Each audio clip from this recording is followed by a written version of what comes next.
Hi, everybody. For many years now, we have been inundated with questions about how we build our videos, how we do things behind the scenes. And we always toyed with the idea of doing a making of, but then we started getting inundated with a ton of questions about our latest video, the Cobra Convergence 3 video, which is not dissimilar to some of the videos we've done in the past, but we haven't done a video like that in quite a while. And I thought, this is an opportunity to try my hand at a commentary, because so much of how we make our videos has gone into this video. Some of the videos are simpler, like unplugs and a few off-the-cuff pieces that wouldn't give you a real idea of what we put into each production. But I think this video will, so I'm going to try my hand at a commentary. And if you enjoy it, I might go back and do some more for some of the other videos that we've done that would warrant such a thing.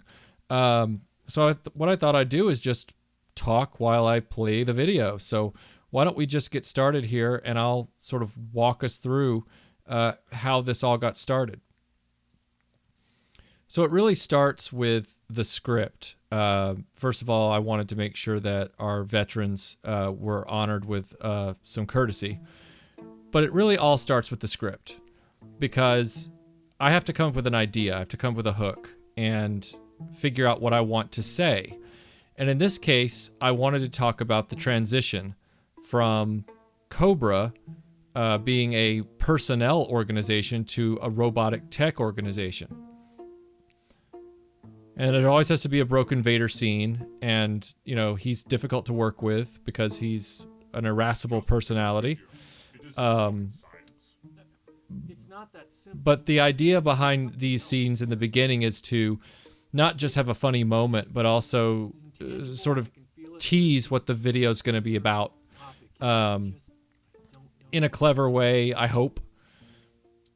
And then also showcase a number of toy lines that would help contribute to that idea.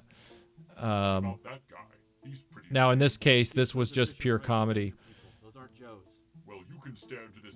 And as you can tell, he's not the easiest person to get along with. Most of the time, he keeps to himself.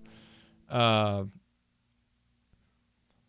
this intro, which you've seen for several years, this intro is made up mostly of images from our first two locations. We've since, as you know, built a studio in a new location. And I keep meaning to go back and build a new intro. Same song, new intro, but I haven't had time, and I have only recently been compiling the footage to do it. The one problem I have is that we don't have any new footage of Melinda with laser guns, so I'm going to have to figure out an excuse to do a video with Melinda with laser guns so that I can sync it up to the lyrics. And we always like to change the logo when we can. Now, those logos are made in Photoshop and then put into After Effects when they need animation or things like that, like when Spider-Man comes dropping down. Morning, Breaker. Hey, Scarlet. Now, in this case, we don't do a lot of action figure skits, but when we do, I love to do action figure skits with G.I. Joe, because vintage G.I. Joe figures are oddly expressive, probably because they can be posed so easily and they all have different facial expressions, and even the ones with neutral facial expressions seem to convey an attitude. Cobra's base? That's right. I thought we were waiting on some new recruits. These action figure sketches have to be planned pretty carefully. You can't really do it on the fly. You start with a script, like I said, and I do the script in a formal format with Final Draft. And then I have to figure out, with each scene and each location, how I'm going to build the shots, like how I'm going to build the scene with different shots. The nice thing about a lot of the play sets for G.I. Joe, especially the headquarters, is that it's modular. So I can take it apart like a real sound stage to move the characters into position, move the lighting into position, get the camera where I want it. And that's really helpful to get these angles. the other big help in this case, it was a happy accident, was that we changed our backdrop when we built the studio to neutral gray, which really blends in with the G.I. Joe headquarters plastic. So the backgrounds disappear, unlike the black backdrop, which made it look like there was an abyss back there. Now, I do most of the voices when I can, but I'm trying to bring in more voice actors when I do things like this, because I'm not so delusional as to think that I can pull off KLF, a reference to the Dreamland podcast that happened recently. But I'm not so delusional as to think that I can pull off all these voices. The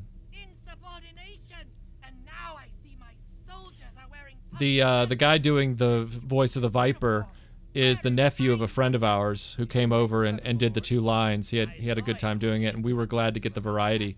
Melinda even commented that she was glad that we got a younger voice for that one.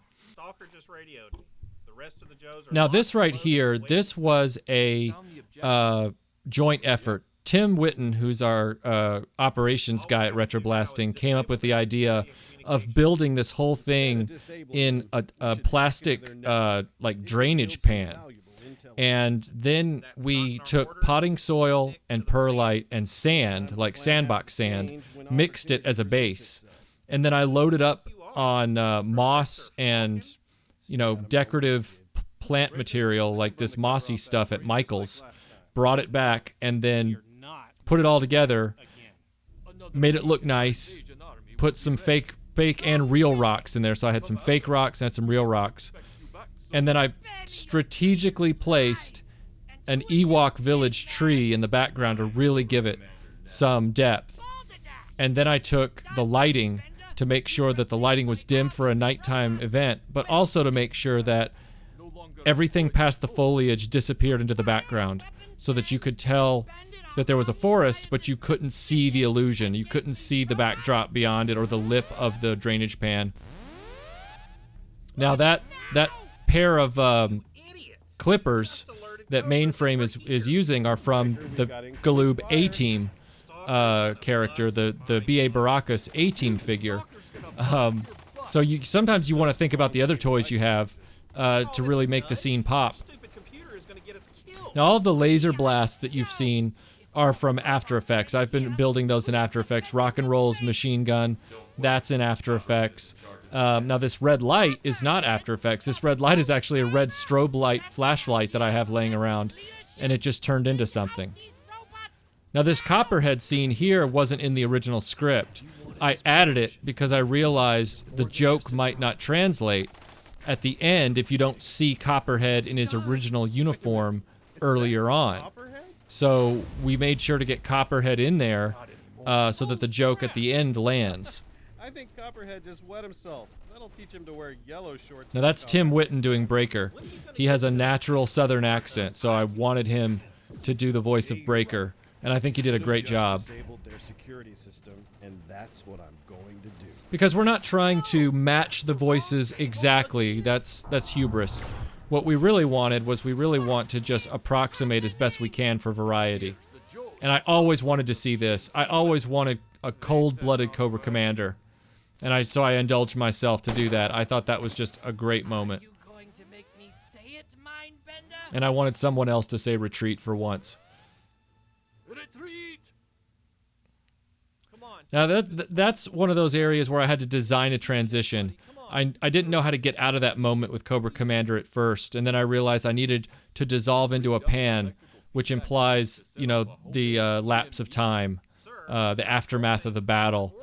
And then there was a supporter of ours on Facebook who kept talking about how awesome Beachhead was. So I kept telling him, well, Beachhead's not in this, and he said, well, Beachhead needs to be in everything. And I said, okay. So I put Beachhead in it in this capacity. Breaker. I just kept compounding the joke because he was so obsessed with Beachhead. And I told him afterwards, I said, don't worry, there's no continuity with these little skits. If I have to do a video about Beachhead down the road, Beachhead will be alive. This isn't its own universe, really. Although some people have said that Rock and Roll sounds like Owen Wilson, and they like seeing him in all these sketches. as a reward, I'd like to offer you a slot on a new special team I'm leading personally. Wow, really? Absolutely, Breaker. Yeah, this was my little jab at Tiger Force. I'm going to be doing a larger video about it later, but Tiger Force is one of those deals that I just can't wrap my head around.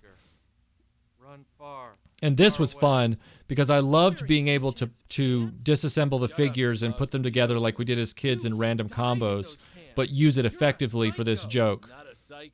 I love the idea of Duke wearing someone else's pants. Now this right here, this whole Terrordrome situation was fun because like the HQ, it's modular. And so what we were able to do was put in the walls we needed to create new spaces within the Terrordrome playset. And that's what it's really all about, is in essence playing with your toys, lighting them properly, knowing what puzzle pieces you need so that the final puzzle makes sense, and adhering to a script. You really can't improvise these kind of videos. You really have to think about them. And you know, this idea that I had for this video is probably 1.5 to 2 years old. My original idea was not for Cobra Commander to shoot Crystal Ball. My original idea was to randomly have Jar Jar Binks standing there saying, "Thesa not working," and then Cobra Commander just shoots him and moves on. However, in the wake of the situation with Ahmed Best, I felt it would be disrespectful to do that, and so I just didn't feel good about it. And I also have a personal grudge toward Crystal Ball. As a kid growing up, I hated the fact that he was even made and clogging up the pegs, and he didn't look like G.I. Joe at all, so it was just as appropriate. And if you listen, I do have him quote Jar Jar's line. So he says, "Thesa not working." But these videos, you know, they take a lot of time to put together, and the end product is worth it, but there are a lot of headaches along the way. You know, not just the After Effects by adding in the beams and the laser beams and the gunshots, but also thinking about the sound. You know, laying down the sound is like laying down layers of paint. Okay, I've got to make it sound like a forest. I've got to make it sound like the interior of the Terrordrome. I have to add in the gunshots and the war sounds and make it feel like they're in peril. All of these things you have to take into account when you're putting these videos together. And then also to make sure that the quality comes off, because you don't want to build a video and then have bad audio recording. You want the audio recording to sound crisp and clean so that the dialogue sounds good. Now, I don't have the facilities to recreate, you know, or simulate specific locations. I mean, if I wanted to, I guess I could have gone in and put a slight echo on everybody's voice in the Terrordrome, but I felt like that was overkill, especially given that we already had Robo Cobra Commander who had an enhanced voice, because I wanted him to sound like he was coming out of that helmet. So I hope you enjoyed this. If you have any questions, please leave them in the comments below. I'll try and get to them and answer them when I can. Really appreciate everybody on the channel for supporting us over the last few years, especially all of our new patrons who will be getting this commentary ahead of the YouTube channel itself. So yeah, thanks everyone. We will see you on the next video. There'll be one coming up in the next few days. Talk to you later.